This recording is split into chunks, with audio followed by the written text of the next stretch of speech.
Since you are not competing anymore, if you approach your training or your nutrition differently?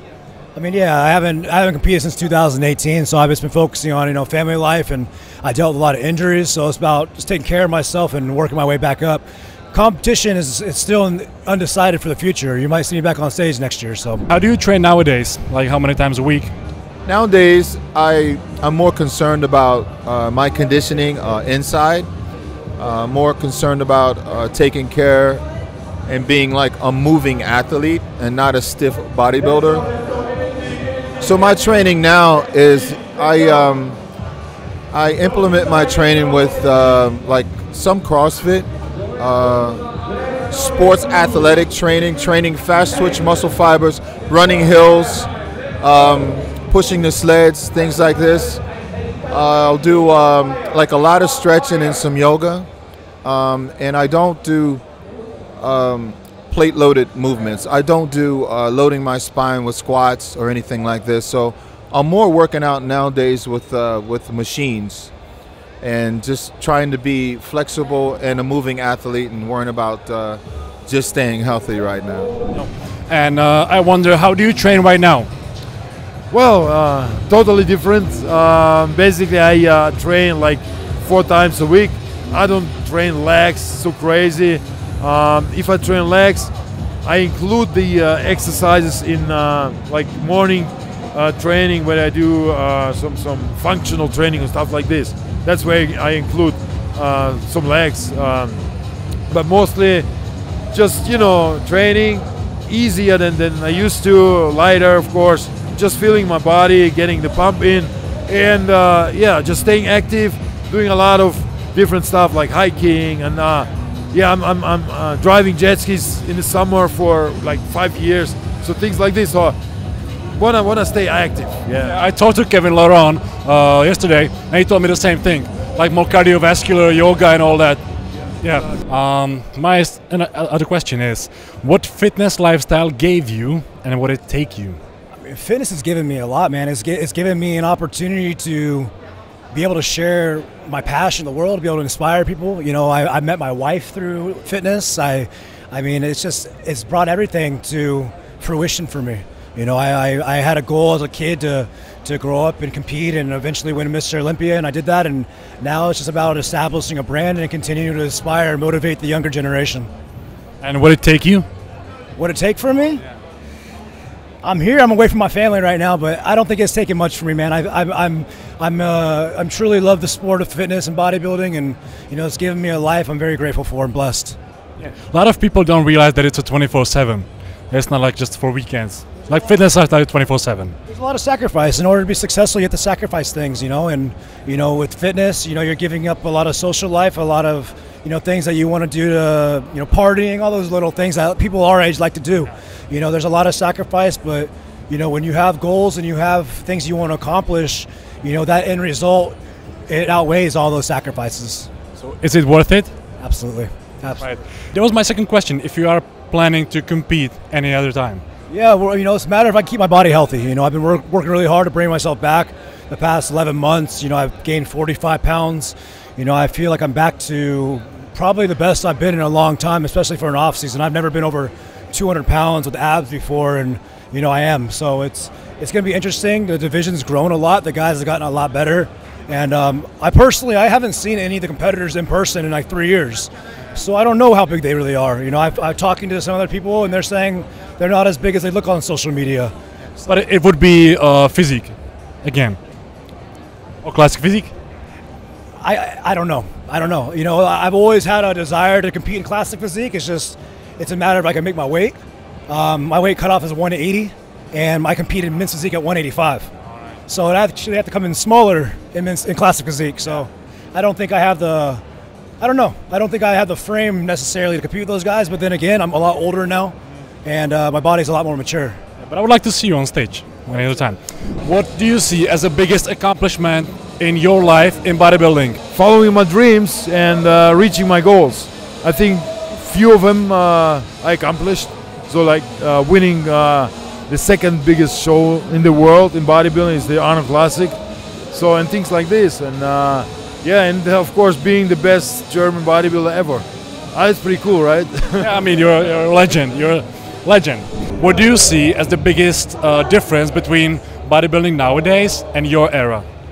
My era, there was a mystery about bodybuilding. Bodybuilding nowadays, there's no mystery because of social media. It lets you inside someone's life, inside their personal life. And I think as fans, when we see some things about some people, we don't like the human beings that they are. And I think that social media has allowed this personal life of someone to be invaded almost. So if you don't know how, and you're coming up in this new era, you don't know how to separate the two. You know, there's a time and place for when you get on stage, and then there's a time and place for when you around your family. I don't share my family life or my personal life with my accomplishments in bodybuilding, and I think this is the difference. The difference between bodybuilding nowadays and your era. What do you see as the biggest difference? The biggest difference is that we have more professionals in other categories like classic physique, men's physique, and when we're like me and my buddies, like back in the days, were on the road to the pro card, we look like the guys in classic physique who turned pro, who look like, you know, or competing as a pros. That was our kind of body type, right? So, and then it took like another couple of years to, you know, gain another 10, 20, 30 pounds of weight. So, and that's the big difference. You used to be really, really strong. So what was your maxes in like bench, deadlift, and squat? I never maxed out on squats, but I did do 780 one time for 3. It was by mistake. I didn't know it was that much on the bar.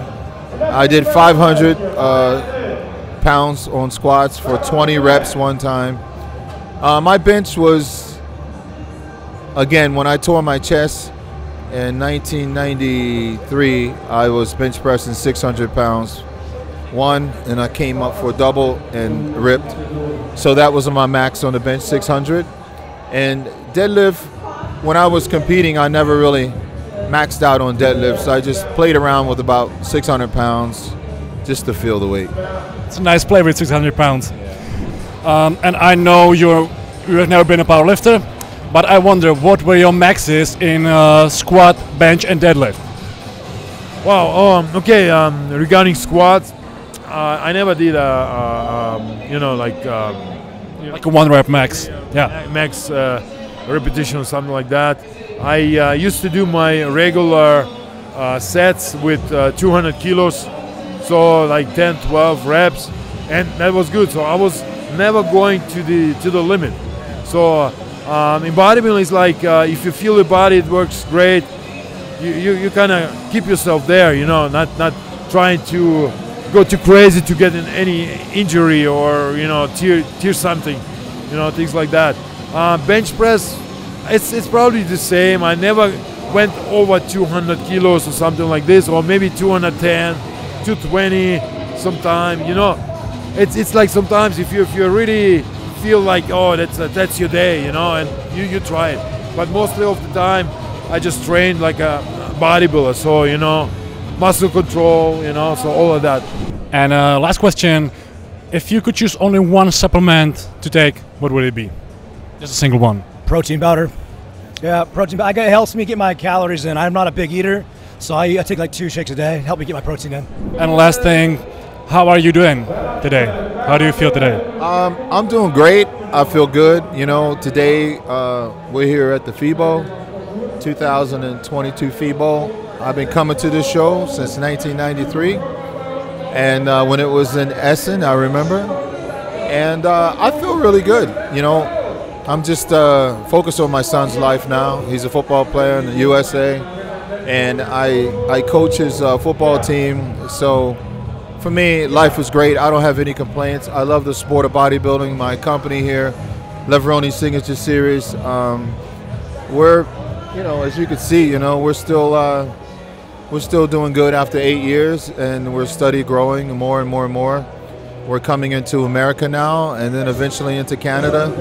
And it's all about just, if I can use my bodybuilding career to influence people to always believe in themselves, and if I could have my supplements to just promote good health with inside, and that's what I try to do, then I feel like, you know, my life is serving a purpose if I can just continue to do this and give back and help people. I'm glad to hear you're happy. How do you feel? How is Dennis Wolf? Yeah, trying, like I said, trying to stay healthy, do everything what I can do. You know, if I see something like when I test my blood or something, there's something not okay, I'm straight on it, just, you know, trying to fix that. So pretty much this is my focus, health and activity. Yeah. The health is most important. Yeah. Okay, it's all from me. Thank you for the interview. It was nice to meet you. Thank you. Have a nice day.